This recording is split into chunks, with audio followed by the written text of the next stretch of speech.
Welcome to a special edition of Open Source Stories, recorded from the floor of PyCon in Pittsburgh.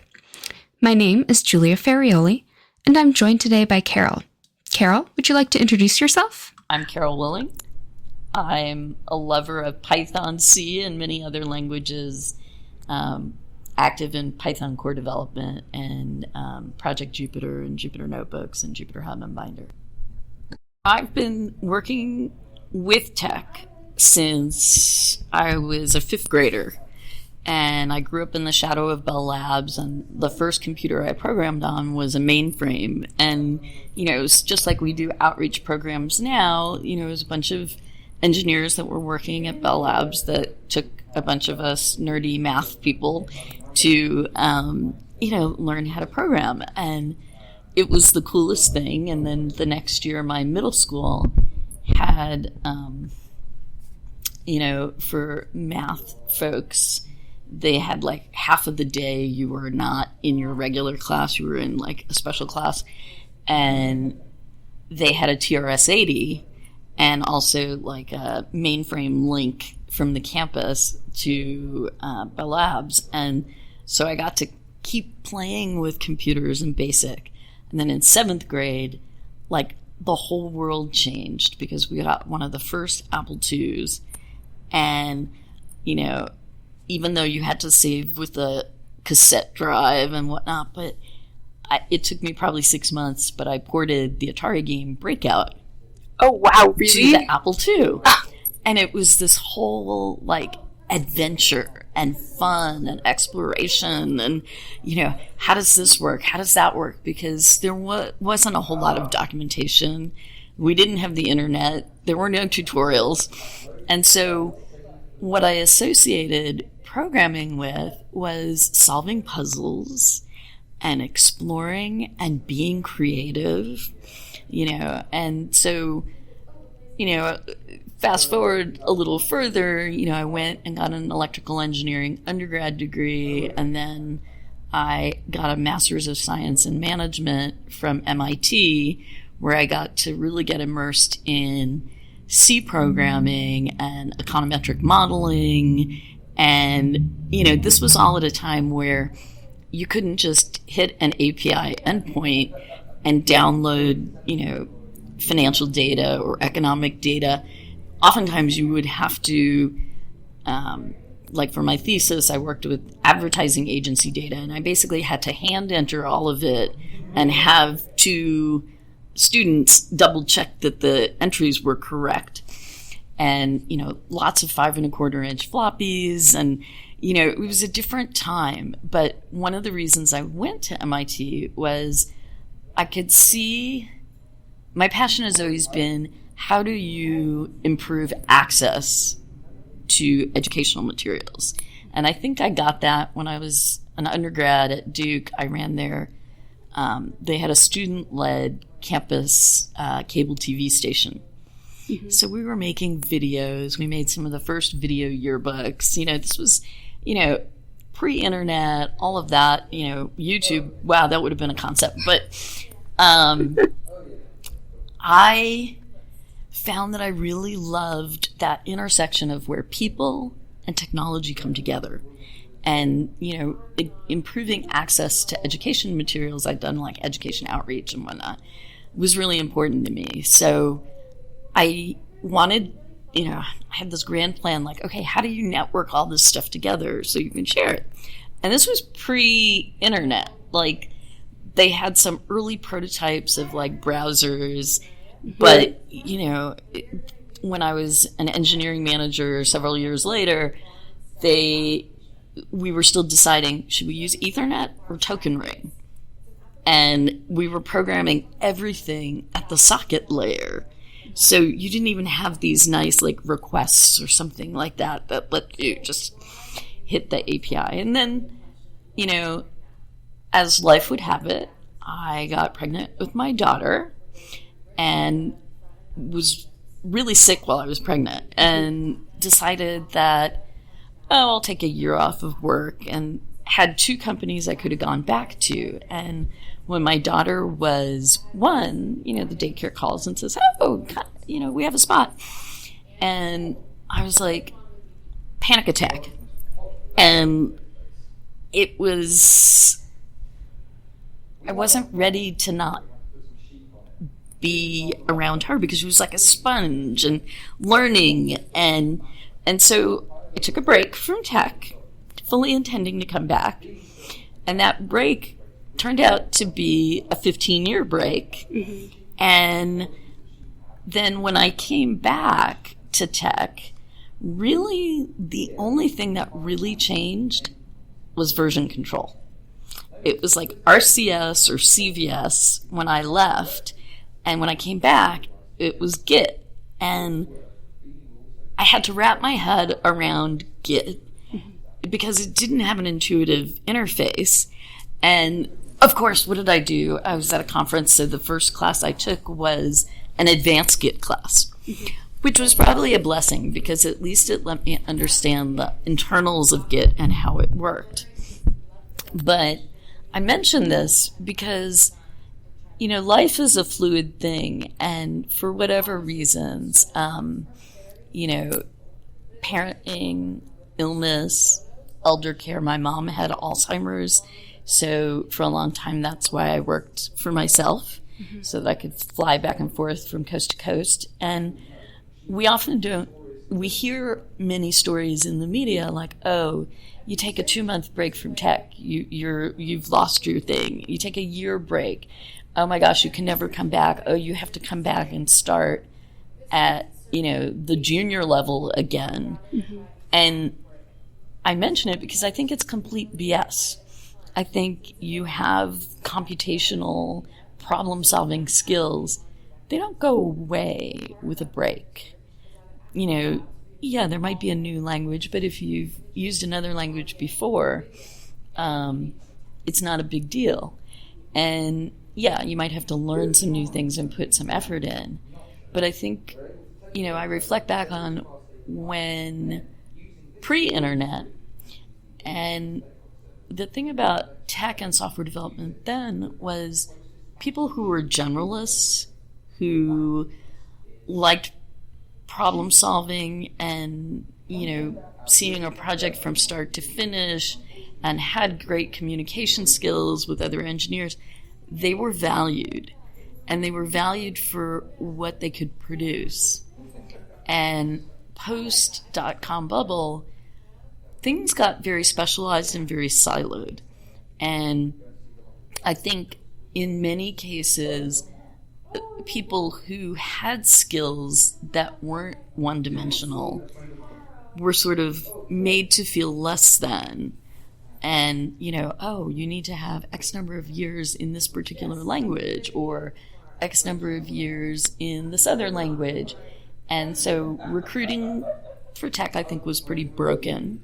The number of women and young men for that matter, like at conferences who'd had whiteboard interviews and just were totally crushed. And then, some of them was stupid, like, hey, the interview did it in Java, and I told them that I didn't know Java, I only knew Python. And I'm like, that's a crummy interviewer. Mm-hmm. That's not you. Yeah. But they needed that reinforcement. So, fast forward a few more years, I was doing outreach work in San Diego at a community makerspace because I also have done a lot of work in the open hardware world. And, so I worked for a nonprofit or volunteered at a nonprofit makerspace and did Python user group and PyLadies and was basically teaching people how to make wearable electronics. Oh, that's so cool. And how to install Python and that kind of stuff. And, did workshops at the public library, teaching processing and, really getting that hands-on experience that I loved when I was a kid. And I stumbled across some of the early IPython notebooks. Mm. And I would work on them in the lab, and people would come up and be like, what was that? And I'm like, oh, yeah, I'm just programming some stuff. And they're like, that doesn't look like the programming that I'm used to. And I said, oh, really? And, I would let them try it. And, what I was seeing was people who have been told, oh, you can't code, or you're not good in math and science, you can't code, which surprisingly was a lot of them, where they tried to learn to code and were told, oh, you're not fast enough, or you're not this, or you're not that. They all of a sudden felt empowered because with Python notebooks that then became Jupyter Notebooks, it was almost more a communication tool. Yes, it did computation and let you do coding, but it also let you have prose.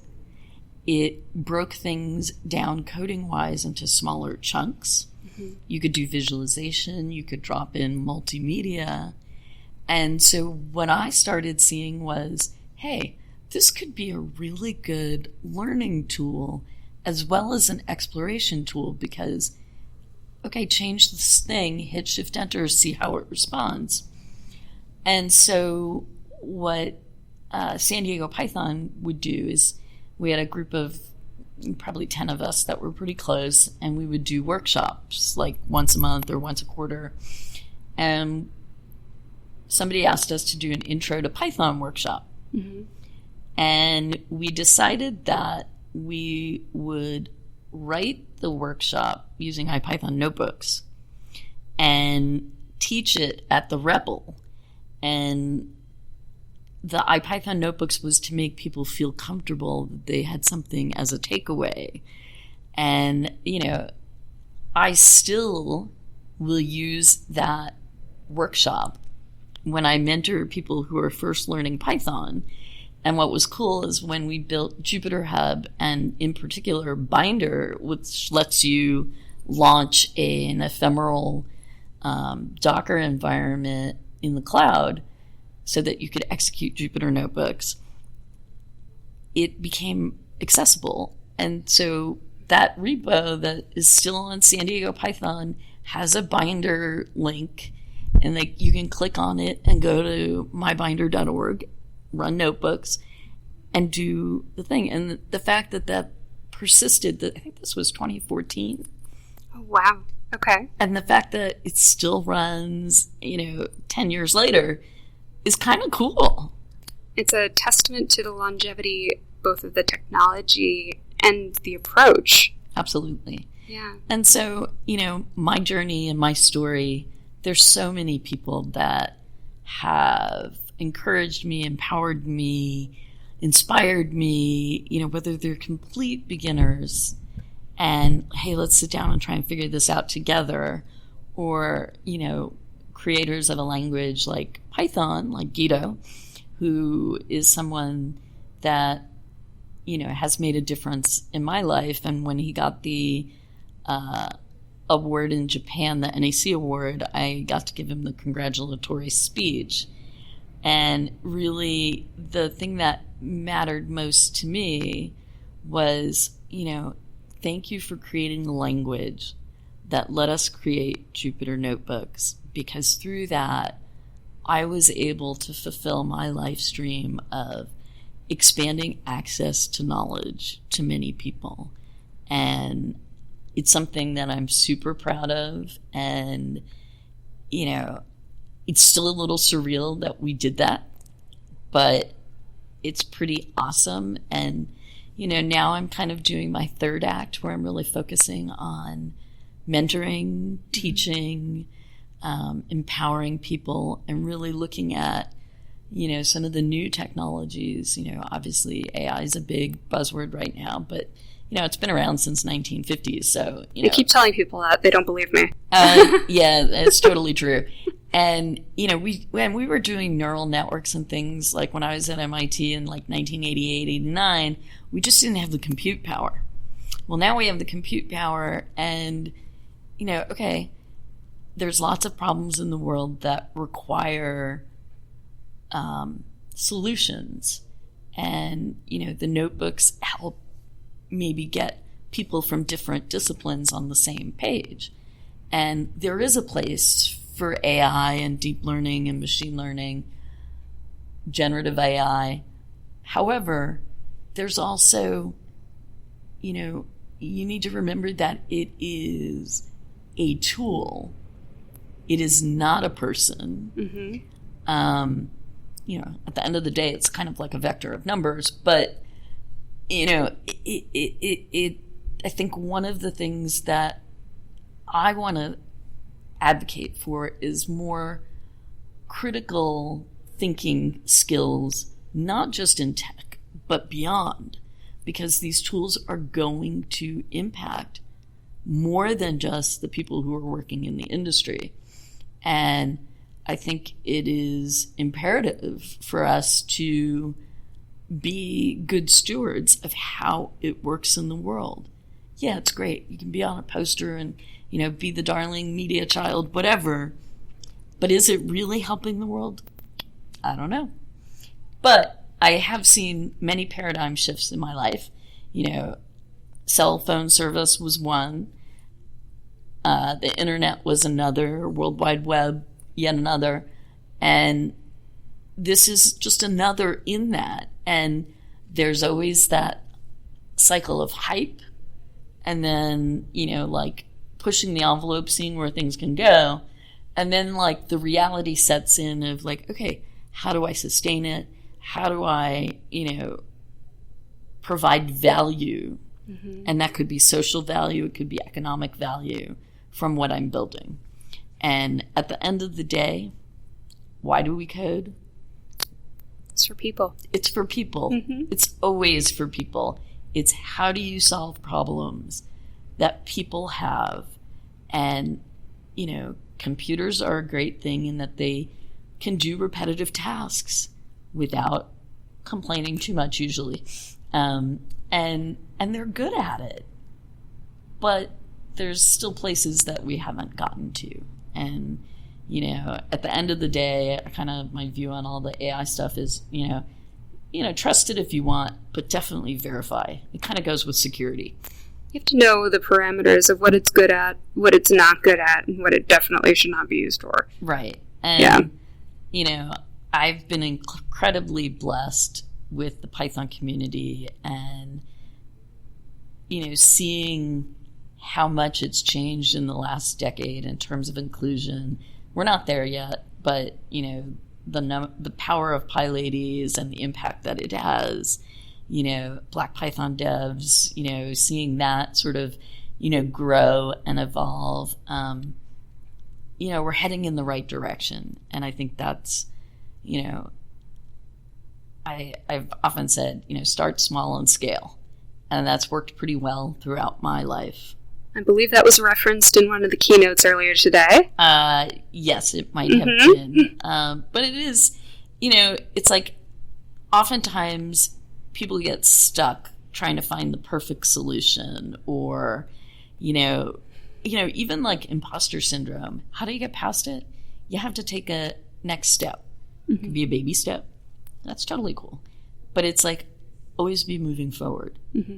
And, take care of yourself, the energy. But I also, in my outreach work, I look for things that will have a multiplier effect. Will my 5-minute conversation with somebody, blossom into their doing something amazing that then, percolates out in the world to other people. Mm-hmm. And so people will be like, oh, what can I do for you? I'm like, just pay it forward. It's all you need to do. And the world would be a better place. That is a lovely note to end on. Sounds good. Thank you. We're so happy that you were able to share your open source story here at PyCon with us. Thank you so much. Thank you.